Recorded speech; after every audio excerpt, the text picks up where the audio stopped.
Hola, ¿cómo están? Empiezan las noticias en RT. Como cada día comenzamos hablando de Irán, que notifica a los embajadores de los países europeos su intención de revisar las exportaciones de petróleo a 6 países de la región, entre ellos España, Italia y Grecia. Así lo informa una cadena de televisión local. De este modo, la República Islámica reaccionó a las sanciones impuestas por la Unión Europea, que prohíben los nuevos contratos para el suministro de combustible y presuponen el cese de la importación de crudo por parte de los miembros del bloque. El embargo absoluto será aplicado desde el 1 de julio. Anteriormente, una cadena iraní en inglés informó que el país ya ha cesado las exportaciones, pero más tarde la información fue desmentida. Sin embargo, los precios del petróleo han subido un 2%. ¿Qué consecuencias podría tener para los países europeos una eventual suspensión de las exportaciones de crudo por parte de Irán? Para conocerlo, conectamos en directo con el periodista Alberto Cruz. Hola Alberto, en tu opinión, ¿cómo serían las relaciones entre Irán y los países europeos en caso de que se detengan las exportaciones? ¿Y cómo podría influir el cese de las ventas de crudo iraní en la situación económica de Europa?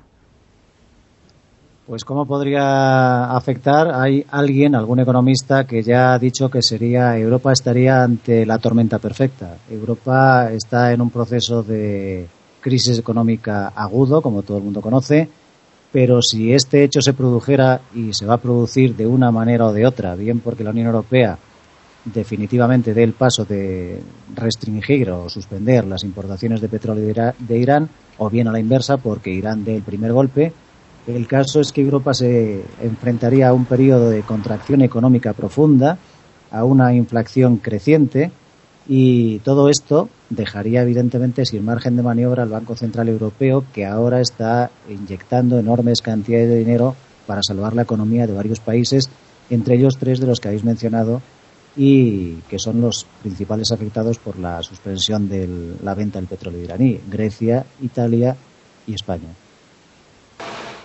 Alberto, ¿crees que es posible que la información desmentida sobre esta suspensión de las exportaciones sea una provocación dirigida a socavar la confianza sobre la República Islámica?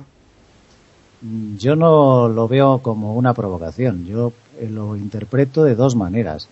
Por una parte, como una guerra psicológica a la inversa. Irán está siendo agredido físicamente con el asesinato de científicos nucleares y psicológica y moralmente con estos constantes la realización de sanciones, imposición de sanciones por parte de los países europeos y de Estados Unidos, con la guerra psicológica militar, con el reforzamiento de las tropas occidentales en el Golfo Pérsico, y por tanto esto puede ser ahora una guerra psicológica a la inversa. Irán ha decidido dar un puñetazo encima de la mesa y demostrar al mundo, a Occidente en concreto, lo que puede pasar con la suspensión del petróleo iraní. Lo que habéis dicho en el informativo de que sea cierta o no esta noticia, el incremento en el precio de los barriles de petróleo ha subido un 2%, es indicativo de hasta dónde va a llegar la cosa.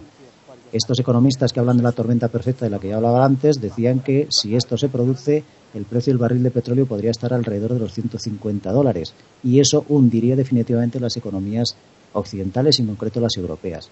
Eso por una parte. Y por la otra, hay que tener en cuenta que Irán va a celebrar elecciones legislativas el 5 de marzo, no sé si es el 4 de marzo, a primeros de marzo. Y aquí hay evidentemente una lucha de poder entre el sector que se vincula alrededor del líder supremo de Khamenei y el sector de Ahmadinejad. Esto hay que tenerlo en cuenta también.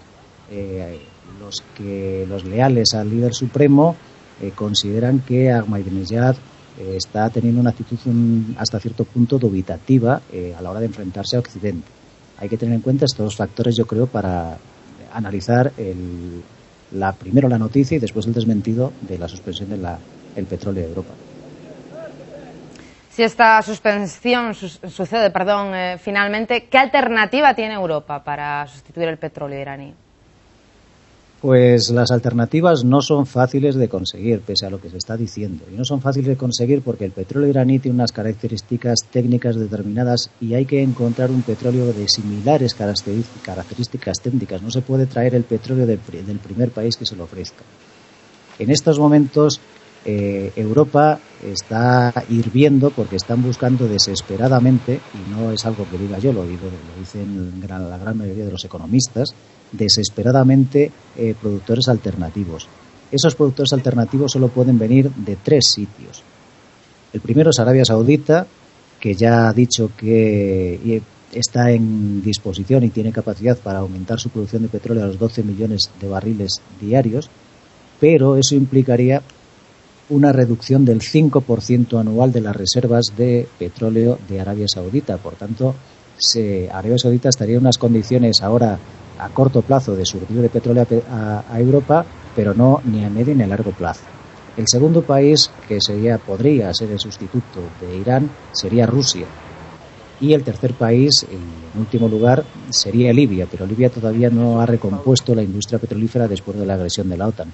Por tanto, no es fácil. De hecho, estos mismos economistas están recordando que Europa va a tener que tirar de las reservas energéticas, que son unas reservas que tienen todos los países para tirar más o menos unos 100 días, 110 días.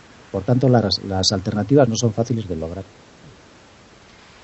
Bueno, pues veremos a ver qué sucede y se confirma o no esa noticia. Muchas gracias por estos detalles, Alberto. El periodista Alberto Cruz nos comentó las consecuencias que tendría para Europa un posible cese de las exportaciones de petróleo por parte